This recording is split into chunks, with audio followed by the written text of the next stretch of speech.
नमस्ते साथियों।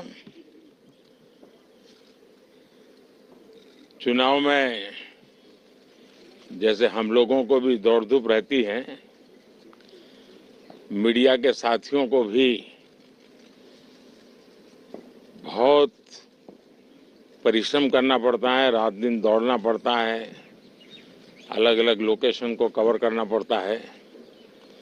तो आप लोगों ने भी बहुत कष्ट उठाया है। मैं आशा करता हूं कि मीडिया जगत के सभी साथियों का स्वास्थ्य अच्छा रहा होगा और पिछले एक आध सप्ताह का जो विराम मिला है उसके कारण भी अब आप फ्रेश होकर के फिर से मैदान में आए होंगे। तो 18वीं लोकसभा, और वैसे भी हमारे यहाँ व्यक्ति के जीवन में 18वीं इसका बड़ा महत्व होता है। एक नए कालखंड में प्रवेश करता है टीनेज समाप्त करके। ये 18वीं लोकसभा एक प्रकार से नई ऊर्जा, युवा ऊर्जा और कुछ कर गुजरने के इरादे वाली ये लोकसभा है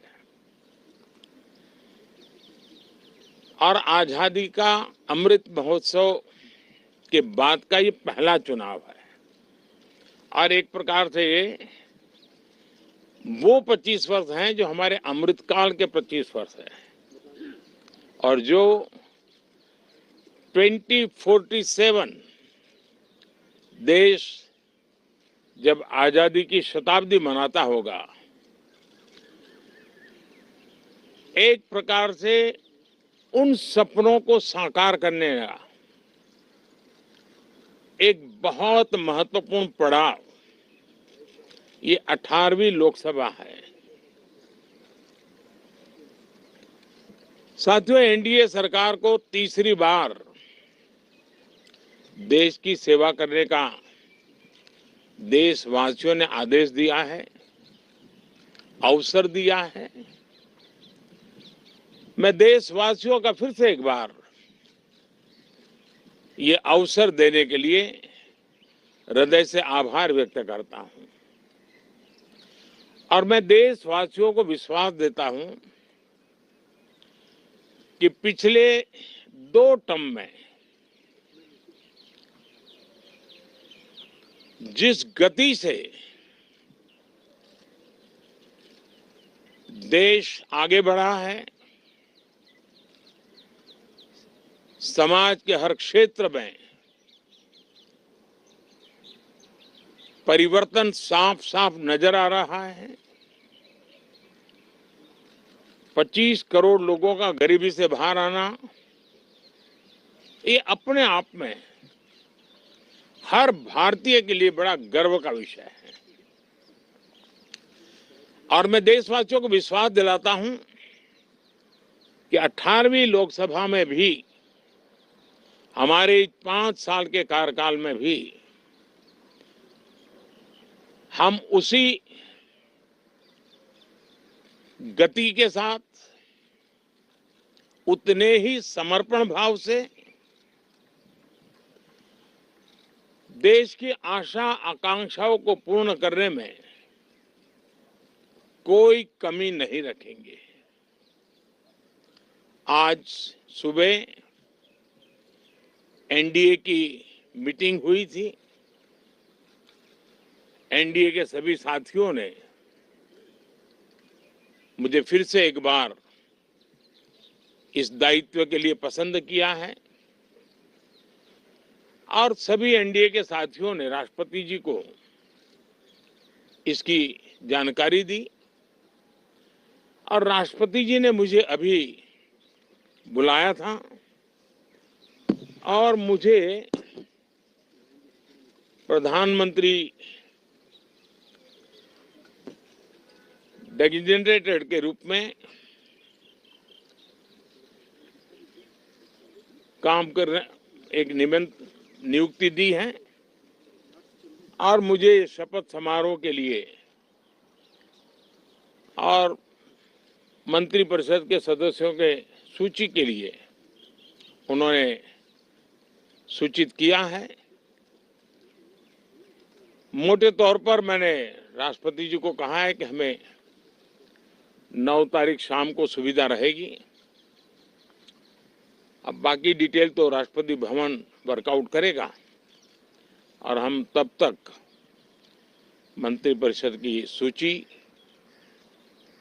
राष्ट्रपति जी को सुपुर्द करेंगे। उसके बाद शपथ समारोह होगा। साथियों, सरकार एनडीए की एक प्रकार से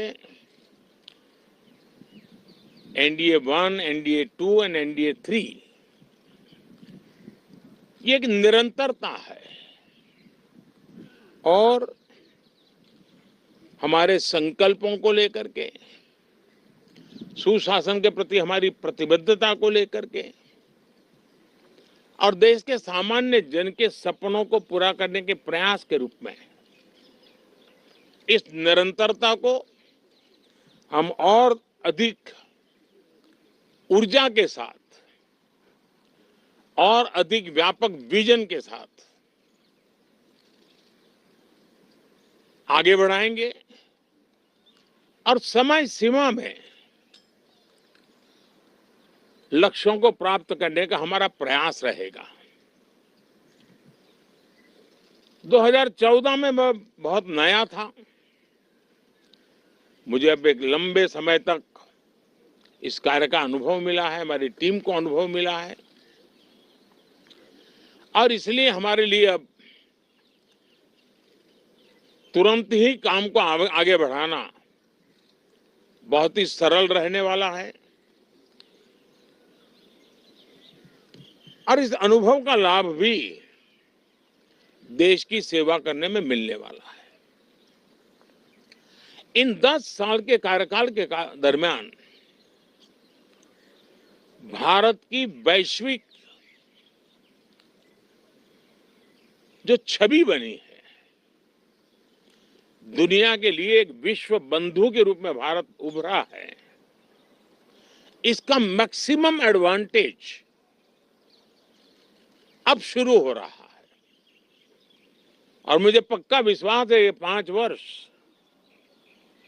वैश्विक परिवेश में भी भारत के लिए बहुत उपयोगी होने वाले हैं। दुनिया अनेक संकटों से गुजर रही है, अनेक तनावों से गुजर रही है, अनेक आपदाओं से गुजर रही है। ऐसी विकट परिस्थिति दुनिया ने बहुत लंबे अरसे के बाद देखी है। हर देश इन सारी समस्याओं के बीच अपने आप को बचाए रखना, बढ़ाते रहना, चुनौतियों का डगर डगर पे सामना कर रहा है। हम भारत वाले लोग, हम भारतवासी खुद नसीब हैं कि इतने बड़े संकटों के बावजूद भी हम आज विश्व की सबसे तेज गति से बढ़ने वाली इकोनॉमी के रूप में जाने गए हैं। ग्रोथ के विषय में भी दुनिया में हमारी वाहवाही हो रही है। अब एक स्टेबल गवर्नमेंट मिलने के कारण और परिचित व्यवस्था और नेतृत्व मिलने के कारण दुनिया का भारत के प्रति रुझान, भारत के प्रति उनका आना बहुत तेज गति से होने वाला है और मुझे विश्वास है कि देश के सभी राज्यों को इसका लाभ मिलेगा।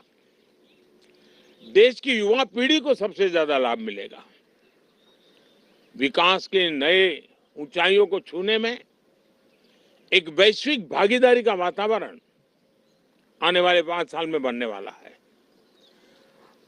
तो इसी संकल्पों और आदर्शों के साथ हम आगे बढ़ेंगे।